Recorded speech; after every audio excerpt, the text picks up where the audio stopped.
आपल्या मुलामुलींचा लग्न सोहळा कसा करावा? खास करून मुलींनी लग्न मंदिरातच करा किंवा घरच्या अंगणातच करण्याचा आग्रह धरावा, कारण ही गोष्ट तुमचे वडील पाहुण्यांना सांगू शकत नाहीत आणि एक वडील आपल्या मुलीच्या आनंदासाठी काहीही करून तिचे लग्न करून देतात.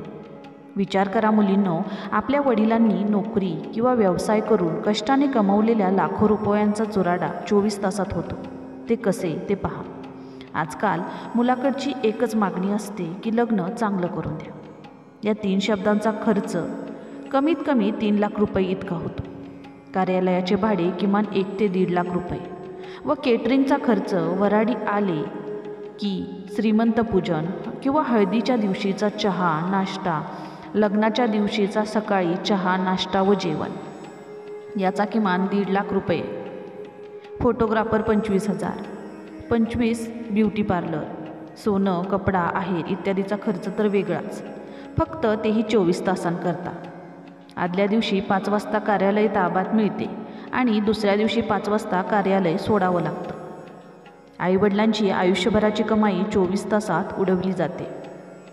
पूर्वी लग्न अंगणात होत नव्हती का? पूर्वीचं जाऊ द्या, काल परवाच्या लॉकडाऊनमध्ये लग्न झाली नाहीत का? अंगणात झालीत, खोलीत झालीत, गच्चीवर झालीत, ऑनलाईन झालीत. मुलाकडचे 5 आणि मुलीकडचे 5 एवढ्याच लोकांमध्ये लग्न झालीत. मग आता का होत नाहीत? कारण दोघे एकमेकांना पसंत केल्यानंतर मुलांच्याकडून येत असलेली मागणी, आम्हाला काही नको, देवानं दिलेलं भरपूर आहे, फक्त लग्न चांगलं करून द्या, बस एवढीच अपेक्षा. बाप लगेच हो म्हणतो. बापाने व मुलीने कधी हिशोब घातलाच नाही. सोने 60,000 रुपये तोळा, 2-3 तोळे घातले तरी 1.5 लाख रुपये होतात. कपडा लत्ता 1 लाख, कार्यालय 1 लाख, जेवण 1 लाख, किमान 4 ते 4.5 लाख रुपयांचा खर्च आहे. श्रीमंताची गोष्ट वेगळी आहे, परंतु गरिबांनी मध्यमवर्गीयांनी 24 तासांसाठी एवढा खर्च करणे योग्य आहे का? मुलींनी विचार करावा. त्यासाठी तुमच्या गावाजवळ असलेल्या प्रसिद्ध देवस्थानात, पवित्र स्थानी, देवी देवतांच्या सान्निध्यात साक्षीने मंगलमय वातावरणात लग्न करा. देवाचे आशीर्वाद भेटतील, संसार सुखाचा होईल. अशी विनंती मुलाकडच्यांना करा. तेही सहमत होतील, कारण त्यांच्या घरात मुलगी असणारच आहे. मुलींनो, महागड्या फोटो व्हिडिओची काय गरज आहे? आज सर्वांकडे मोबाईल आहेत. फोटो काढा, व्हिडिओ काढा, प्रिंट काढून आणा, वडिलांचे पैसे वाचतील. मुळातच तुम्ही सुंदर आहात. लवली पावडर लावूनही खूप सुंदर दिसतात. त्यासाठी महागड्या मेकअपचं काय गरज आहे?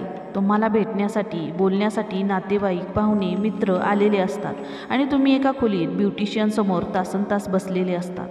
लग्न हा माहेरच्या माईचा शेवटचा दिवस असतो. सर्व सोडा, सर्वांशी बोला, लग्नाचा आनंद घ्या. कोणत्याही देवस्थानात चांगल्या प्रकारच्या धर्मशाळा व खोल्या उपलब्ध आहेत. 2 दिवस अगोदर बुकिंग करू शकता किंवा हॉटेलही बुक करू शकता. जेवणासाठी चांगले हॉटेल्स व हॉल उपलब्ध आहेत. प्रतिभोजन करून मुलीला विदाई देता येईल. मंदिरात लग्न केल्यामुळे अनेक फायदे होतात. 1. देवाच्या सान्निध्यात लग्न होते. 2. मुलीच्या वडिलांचा खर्च कमी होतो. 3. सर्वांना देवदर्शनाचा लाभ घेता येईल. 4. देवस्थानाच्या गावच्या आर्थिक उलाढालीत दळणवळणात वाढ होईल.